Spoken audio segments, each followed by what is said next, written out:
Bernie Kassar, right off the stage where you rocked it, I am sure, in Orlando via SF. Welcome to the Sales Podcast. How the heck are you? I'm doing great. Thanks for having me, Wes. So, you you started Latitude 39. So I do want to understand that name. But you work with, is it sales leaders on comp plans? Like help them create something that isn't just one big hot mess? Well, what we usually do is come in and tell them they have a hot mess, but we automate the process. So our buyer is usually finance or sales ops, with sales being a big influencer because they want to get paid properly. But we Yeah. automate the process of how to calculate commissions and give visibility back to the sales force. And we primarily sell to SMBs. Yeah. It's like we were talking before I hit record. I mean, there's so many companies make it so complex. And I wonder how they even stay in business.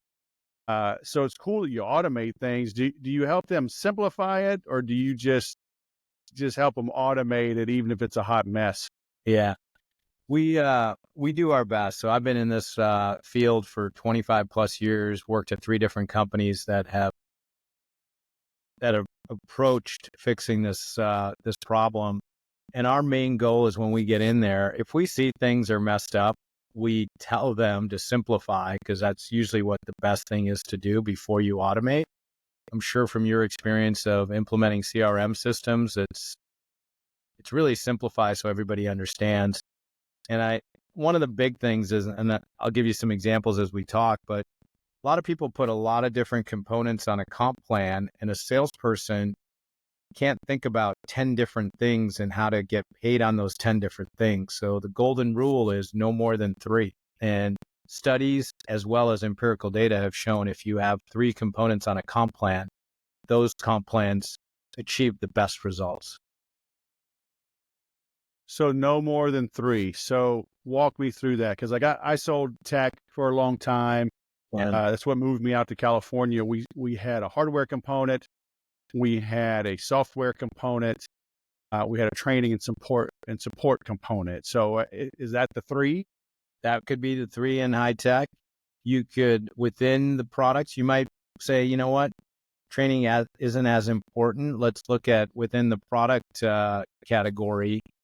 At the time, is there a service that's attached to that? So it starts becoming recurring revenue.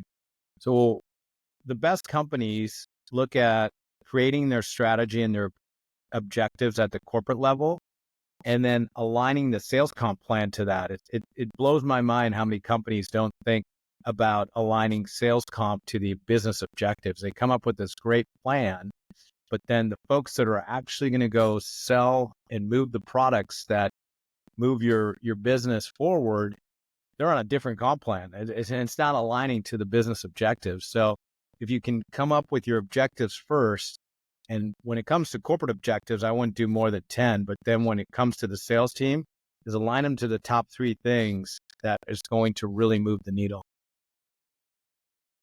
Yeah, I am constantly amazed. I'll see something and companies are like, yeah, I can't get my people to sell. I'm like, well, tell me about their comp plan. Oh yeah, they make 80K base and whatever, 20K if they hit their numbers.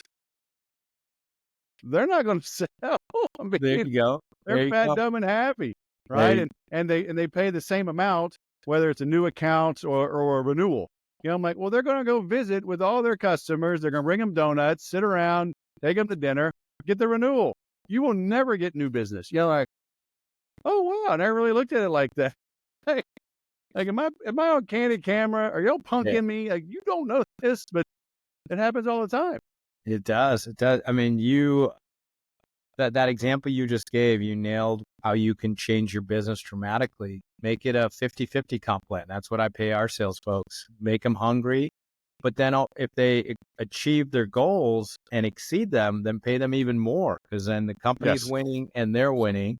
So that that variable piece, the weighting is really important. That 50-50 or 60-40 is kind of the standard.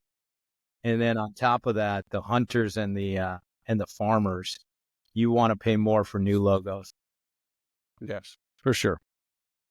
How does a company change? Let's say they're at an 80-20 and they want to get to 50-50. Yep. That's gonna, the old dogs are gonna get irritated and probably leave. Yeah. How does a company make that transition? I think the nice thing about comp plans is you can personalize them. And so if you have some, I'll call it legacy for lack of a better term, but folks that are veterans is probably a better word, that have been there for a while, you don't want to upset the apple cart. So you might want to ease into it. It might take 3 years and you go from 80-20 to 70-30 to 60-40. So you ease them into it. That's one way of doing it. The other is saying, hey, we know you're going to hit your number. And you really are believing that because they hit their number every year. What we're going to do is pay you at draw for a period of time so you're not starving while you go through this process. And sometimes it's time to shake things up. If folks are 80-20 type people, they might not be the right people to drive your business to the next level. So Yeah, for sure.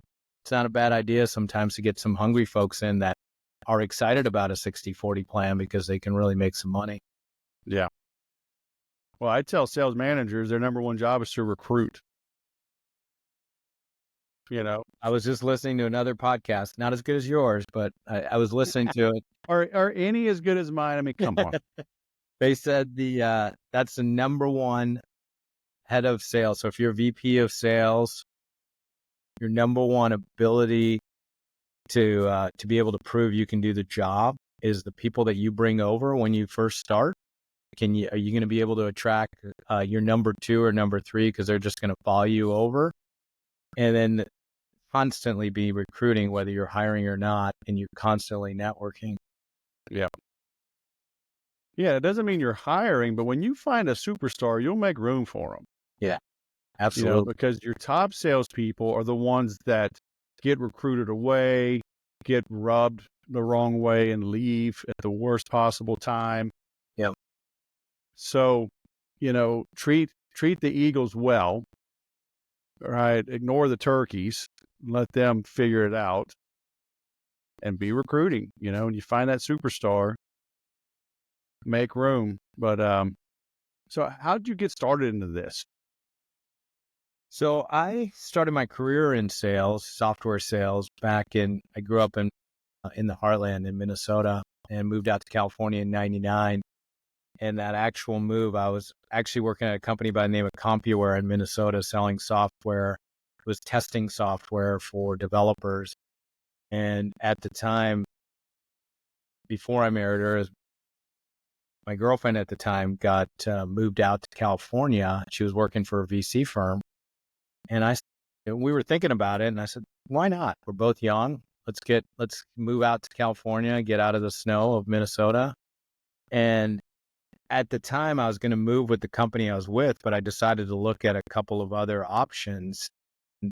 This option came up where the company's name is Calidus. It's since been bought by SAP, but they automated commissions, and that was my start in it. The guy that hired me, a gentleman by the name of Chris Cabrera, he eventually, after 7 years there, we went from, when I joined, it was 3 customers, and we ended up taking the company public 7 years later. But after that experience, he went and started another company that was very similar to what Calidus did, but it was when the SaaS movement was coming into place. So he built it out in the cloud, and I followed him, and he's been a great mentor. And that's one of the main reasons I've stayed in this space. Went to Exactly, did it there again for 16 years, where we were VC backed, then we went public on the New York Stock Exchange, and then got bought by Vista, private equity firm. And it's been a great experience because it's almost being at 3 different companies because of the flavor of how those companies operate under those 3 different financial spectrums. And then got it. Latitude 39 started by buying 2 assets from Exactly that were focused on the SMB space, small to medium-sized businesses. And that's how we started Latitude 39. The CTO, Ron Rasmussen, came with me. And Exactly is a great partner of ours. We're focused on the SMB space. They're focused on the mid-market enterprise space. And so we've decided to, when you focus on something, you do really well. And it's hard to serve all three segments. So it's played out really nicely for me. So what's 39 Latitude? Is that where SF is? It is. Cuts right through the Bay Area and goes all the way as you go around the globe there. It goes through Tahoe, which is one of our, both my co-founder and myself, one of our favorite spots. And at the time when we were naming the company, my daughter's still out there. She goes to school in Rome, and his daughter was in Spain. And it cut right through both places they were in. It cut right through their cities. So that's the 39. The latitude obviously goes with the globe, but it also, we believe that small companies need the latitude to always be changing because it's a dynamic business place and they need that ability, especially with comp plan. So when they come to you, is it a consultation? Yeah. Are you creating like software that you can then maintain? Yeah. Like how It's then is it like a subscription model and it just keeps things in order for them so they don't run all their salespeople off by messing up their. I always say salespeople are coin operated. Don't take my coins, man. Yes, they like the quarters. So it is a subscription model. So it's a SaaS model. We have two solutions. One is built natively on the Salesforce.com platform. So it's very intuitive with Salesforce. You don't need Salesforce to run it, but it's a lot easier if you're housing all your data in Salesforce. The other solution is CRM agnostic. So it actually integrates with Salesforce, HubSpot, ConnectWise, and others soon to follow. But really, the way we price it is a subscription price per user. So very similar to what's out there in the industry with Salesforce and HubSpot and how they price per user per month. And because it's a secure cloud application, it's great for salespeople to be able to log in from their phone or their laptop, wherever they are in the world, to see how they're getting paid. One of the biggest things that we believe we do, we automate commissions, obviously, but the indirect benefit of that is we provide reports to sales folks. And if they can see how they're doing, whether they've gotten the check or not, it definitely motivates them to go get more sales because they see, okay, I got $6,000 coming in this month. If I sell one more thing, I'll get to the next level of commissions and make that much more money. So we're trying to drive behavior. Yeah, that's cool. So you do like encourage that, like let the company give the salespeople a portal, even like a dashboard. Is it a widget sitting on their CRM and they can see? It is. It's so you can log in right. If you log into Salesforce, if you're using that for your CRM, we're just a tab right within your console there. So you're able to see all your information, all your dashboards of how you're getting paid this month. You can go back in time and look at your previous months and quarters. So it's a great place to consolidate all that information. 95% of the time we're replacing Excel. So instead of having those Excel reports emailed out to you, and they're usually late. And so the trick about keeping salespeople hungry is you want to reward them very soon after the skill, right? So keeping that in front of them is great. It is crazy the number of sizable companies I run across that are running their business on Google Sheets, Outlook, whiteboards. Like, how are y'all doing this? And it's a lot of human efforts, a lot of elbow grease. I'm like, there's a better way, man. Yeah. A lot. It's crazy. It's amazing. And just the fat fingering of a formula in Excel, if you overpay a salesperson, you'll never hear about it. As soon as you underpay them, you hear about it. But these systems pay for themselves just through the elimination or reduction of errors. Yeah. Yeah. That's cool. So how did you make the transition from employee to founder? Yeah. Well, I had the good fortune of being an individual contributor and growing up in a couple of different disciplines. So I started off in sales, moved to the business development world where I was managing partners like Accenture, SAP, Salesforce. So really figuring out how to make partnerships work as leverage for the companies I was at. And in that role, I started off as an individual contributor and then started managing people. Then I moved over to the customer side of the house where I was started as an individual contributor, which was a customer success advocate. Back then, it was on-premise software that we were selling, so you can only advocate for the customer to go do an upgrade versus today, you just turn on the features as they're available. So that's why it's called customer success. But started as the individual contributor there and then went into management and really always liked the aspects of management. My last role was chief customer officer at Exactly, and I had responsibility over customer support, customer success, the renewals team, as well as the business development team, which handled all of our partnership and alliances. So I felt like I got a good understanding of how that part of the business worked. And because I was involved with those important departments, I also had to interact with my peers from the finance side, the engineering side, product management side at a much deeper level. Always got an opportunity to learn how a business really works from having that type of responsibility. So so I went from there to, you know what?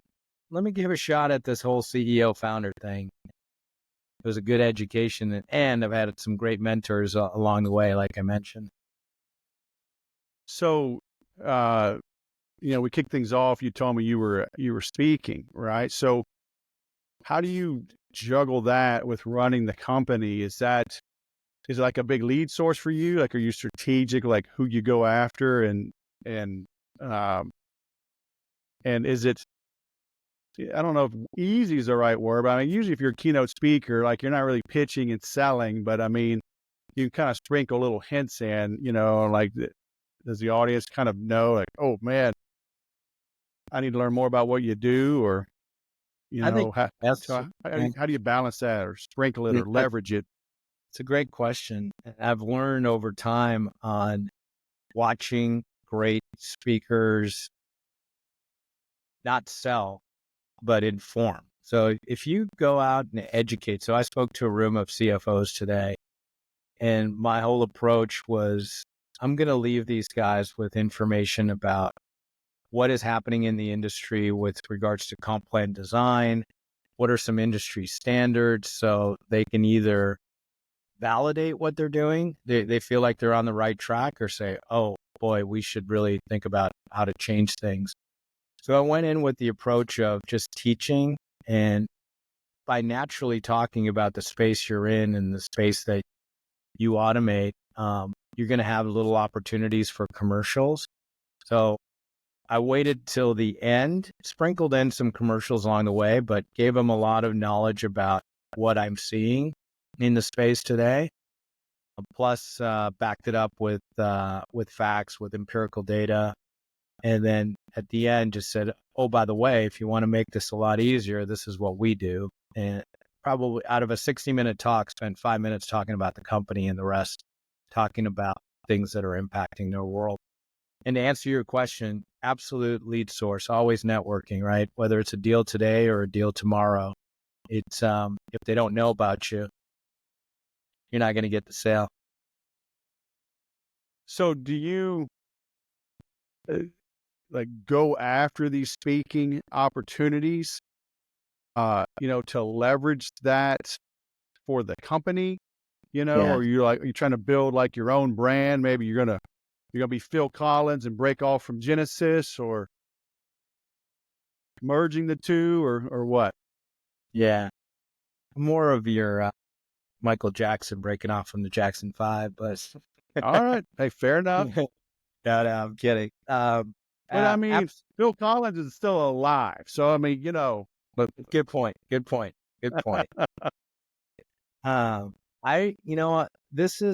I like talking to folks and really doing that piece of it. Somewhere in the future, I really like the business I'm in because part of it is just straight up math of how do you how do you figure out the process of automating comp. But I do believe when you're talking to sales teams, it's about motivation and inspiration. And I really like telling those types of stories. Actually, one of the products might have to come back to the show when we launch this next product, but it's really geared around sales teams, and it's about motivation. It's about showing a lot of folks how to spend focus time working and thinking, and giving them that platform on their laptop to be able to do that. It's not quite launched yet because so I can't talk too much about it, but it's that part of me excites me of how do you get an individual like a salesperson to really sit down and write out their corporate plan? How are they going to manage their career? What are they going to do in the next week? That, break things down. So come up with a big goal at the end of the year, but then break it down into pieces that if I did this every day, I'll have the opportunity to reach my goal. So to answer your question, part of it is brand awareness of the company, brand awareness for myself of I want to be out there helping people, motivating, inspiring. I don't know what's next after Latitude 39. Could it be a speaking gig to go and talk about how to use comp to motivate and inspire? Haven't written a book yet. So I think whatever book I end up writing, that'll probably be the topic that I'll want to go on the speaking circuit with. so, motivation and inspiration. It's near and dear to my heart. I mean, I help salespeople do that, but I don't feel like I ever really got it when I was an employee, right? You, they say like somebody, oh, hey, I lost 10 pounds. They're like, oh, I gained your 10 pounds. So I think every company I worked for blew up, imploded. So you could have all of your success. It seemed like all yours were good. So Yeah. hell, these terrible bosses, companies that didn't go public, shares that are worthless. Um, you know, how does that motivation and inspiration work? Because most of the time I see these companies, they either take it too far one way or the other. It's just, here's your quota, suck it up, go get it, or they're too cushy. Hey, come over, we have a dream room. Yeah. Go play foosball, shoot each other with Nerf guns. It's okay. And now they're struggling, Yeah. so it's like, how do you balance that? Like, how do you motivate and inspire sales teams today, especially with multi-generational, right? We got some boomers maybe still in leadership, some Gen Xers filling in that role, your millennials, your Gen Z, Gen Y, you got a little bit of everything.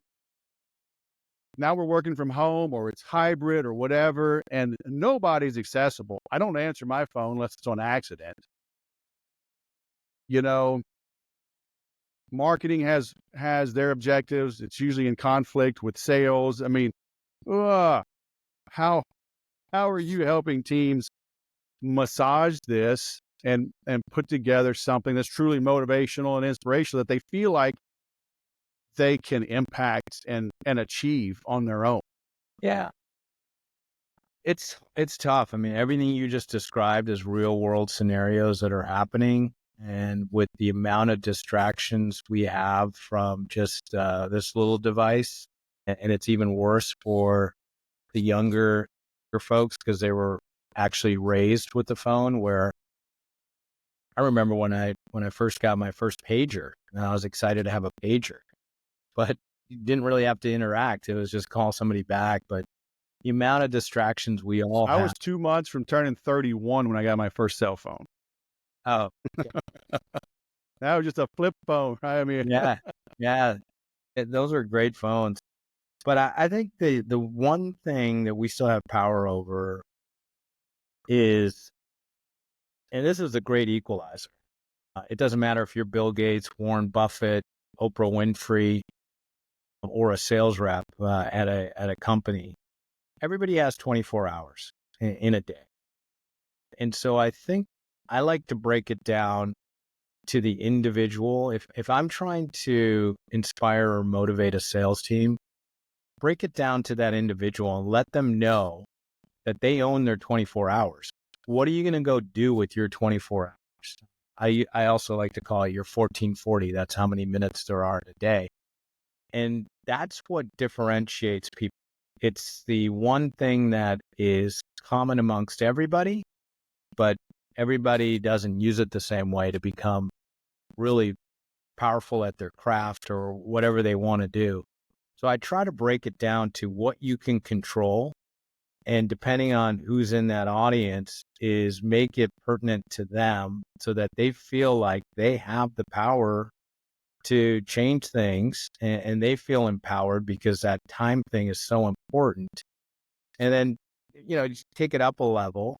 You start talking to managers, same thing. They still have that power of their time, but now they have to understand their employees. So you went through the different generations. So if you're a company, the best thing you can do is to get some training for your managers to understand how these different, Gen Xers, millennials, whatever you want to call, how they think and how they're motivated. They're not lazy. They're just motivated by different things. And you have to be able to talk their talk. And so it's breaking it down at that level and really understanding them as individuals. So it's like, I understand the accountability, right? I get big into that. I get down at the granular level. Yeah. Because I think too many people have these big esoteric vision boards and whatever, and that's fine. And it's like, okay, what are you going to do for the next 15 minutes to make that happen? I'm like, I was going to get some coffee, but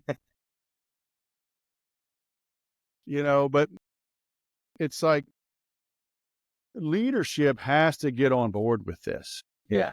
Right. Because if they're just hammering the salespeople with, do more, grind away, salespeople are eventually going to leave.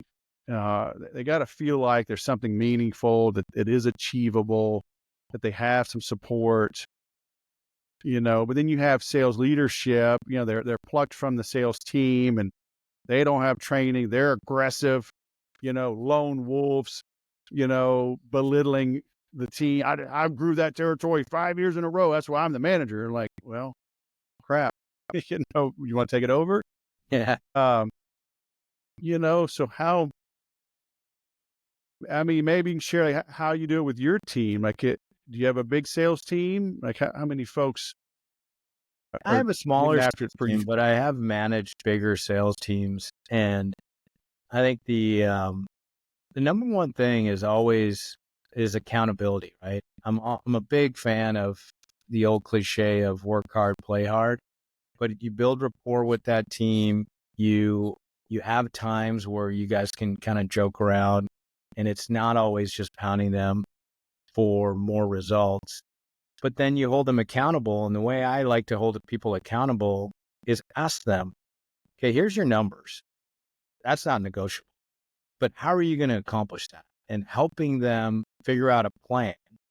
And if they can stay on that plan, and when I talk about that plan, it's okay, how many sales calls or how many meetings do you have to have in a week in order to hit your monthly number? And start breaking it down that way. And so they feel confident when you prepare and you plan. Then once game time is there, you feel much more confident because you know what you need to do. It might not always work out, but at least you have a routine and you go through that day by day. So my whole thing is, let's come up with a plan that we both believe in, and you have to believe in it because you're the one that has to go achieve this. And then coach them through that and ask them where you can help without doing it for them, or show them how to do it once and then see how they can do it and teach them. But it's really taking that approach, but then holding them accountable. And sometimes you got to let go of some good people because they just didn't follow through on their plan. Not the right fit. Yeah.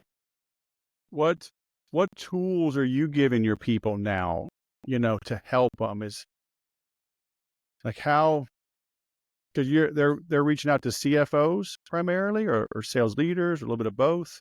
A little bit of both, mostly reaching out to directors and above of finance folks. So directors of finance, controllers, CFOs, or sales ops, revenue ops is the new title out there. So reaching out to those types of folks. Internally, our tech stack is we use Salesforce for our CRM. Apollo is a great solution. It competes with like Zoom Info, of being able to come up with some great prospecting lists. And it has a lot of information there about the companies and about the individuals you're going after. Being able to automate those cadences. We also use HubSpot for marketing. So be able to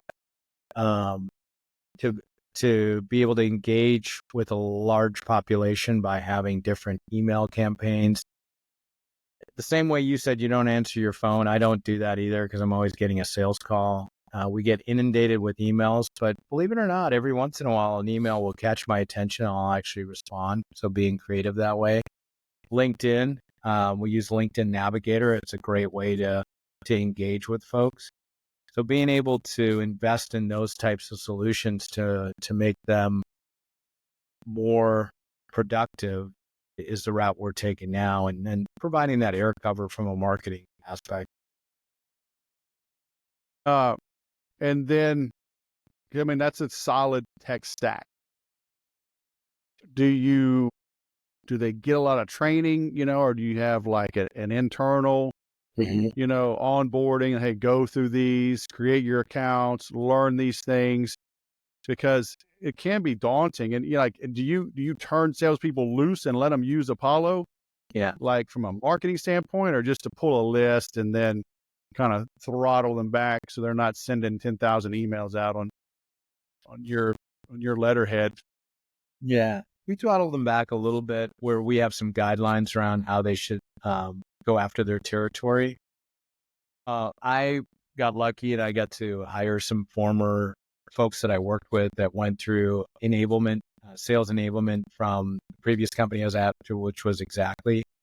But it's absolutely important to have training and some sort of standardization. So this is how we create an opportunity. This is how we just simple things so that when you start running reports, they make sense and people are respecting how to do certain functions and process. At any size company, you need that. Then in addition to that, training is actually going back and seeing what worked. We're giving them all these tools. So now let's figure out how do we create some reports so that we really understand where we're winning and where we should be spending more time because we're winning, and where we're losing, and decide if that's an area that even makes sense for us. Cool. So I'm linking to your LinkedIn profile, and then linking to your company. So latitude39.com. And you've got a couple of options up there. So in the top right, it says start for free. You've got to contact us. You want them to hit the contact us. And you said, mention the show, and you'll hook them up a little bit. Yeah, have them contact us. Have them put in Wes, all in capitals, WES, as the source of how they learned about us. I prefer Mr. Whisperer. Yeah, I like that. His Excellency, the Mr. Whisperer. Yeah, I love that. We'll go with Wes. That's fine. Yeah, I'm just for helping with spelling. It's so if they I can't tell you how many people. I'm 54 years old, and people still put a T on the end. I've met literally one person my entire life whose first name was West.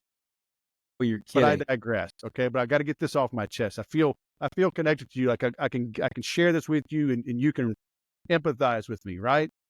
Yeah, I am there. And believe it or not, what caught my attention is I just turned 54 on October 20th. So we're the same exact age.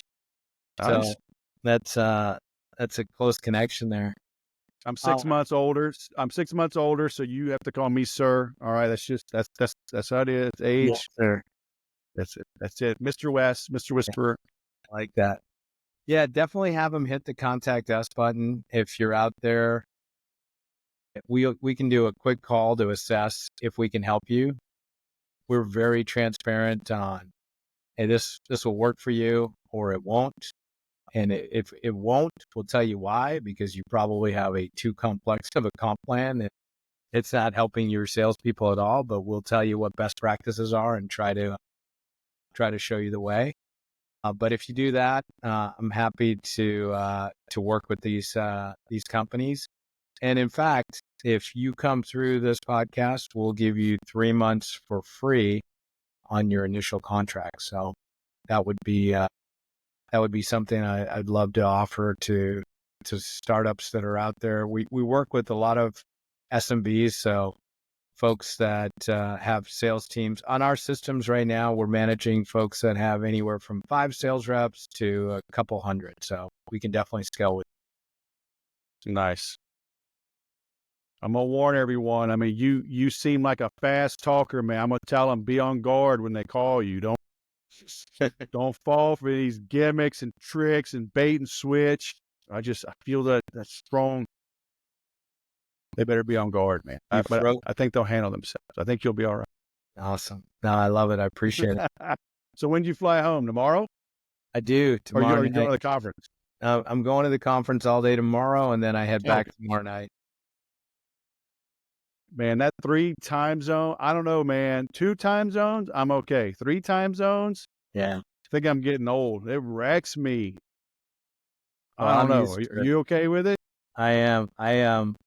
So I live in California. My girlfriend lives in Stockholm, Sweden. So I have serious time zones when I go over there or she comes my way. So it's something, I've been fortunate. I've gotten really good with jet lag from an early age, and maybe it's a mindset thing. Yeah, I've not been a fan of traveling. I like being home. Yeah. Even with all these kids and now grandkids, but I'm willing to travel a little bit. Yeah. But I think if I go to the East Coast, it's going to be, hey, y'all fly me out the day before. Well, it's good anyway. I mean, I've spoken out like in Jacksonville. Jacksonville's super hard to get to. Orlando's easier. Yeah. I've spoken in the Carolinas, and man, if there's any delay, it's like just such a wreck. It's like you got to go early. And but yeah, that's cool. Are you in California? Yeah, I'm in Southern California. Okay. Yeah. My middle son, I have 3 kids. He's down in Santa Monica right now. I don't know how close you are to Santa Monica. Yeah, I'm far. I'm California far, man. It's probably 2 hours with no traffic, but there's never no traffic. So, I'm about 6 months from him. Okay. Perfect. I know LA well. I know what that means. Oh my gosh. Yeah, my son, he's up, my oldest, he's up in the Presidio. So he's up. Oh, he's my neck of the woods. Your part of the world. And we went to see him in July. He was moving. He moved from the Presidio. He was there for years. And he moved just outside of it, just south of it. And so we helped him move and hung out for a few days and riding the bus all over. And he just sent us a picture. His girlfriend's car got broken into. He called it the SF tax. Yeah. I'm like, man, that's terrible. Yeah. That is terrible. Yeah. I can't do it, man. Only in California can you live in a valley with 250,000 people and we're considered out in the sticks. But it's like, I want to move out in the sticks again. We moved here 20 years ago. It wasn't so popular. Yeah. So now I got to move out again. I need to find the next burgeoning valley. So we shall see. It might be next door in Mexico. Hey, we like it. We got a little spot we've visited around the coast. It's beautiful. It's affordable. So I don't know, man. All these kids and grandkids, we got to get them all to move. So we need a compound. Yeah. Yeah. You find acreage. Well, it'll be interesting with election season upon us. I know this is going to be played a little bit later, but tonight is the night to figure out. Well, yeah, we're supposed to be fraught with depression and anxiety and anger. And Yeah.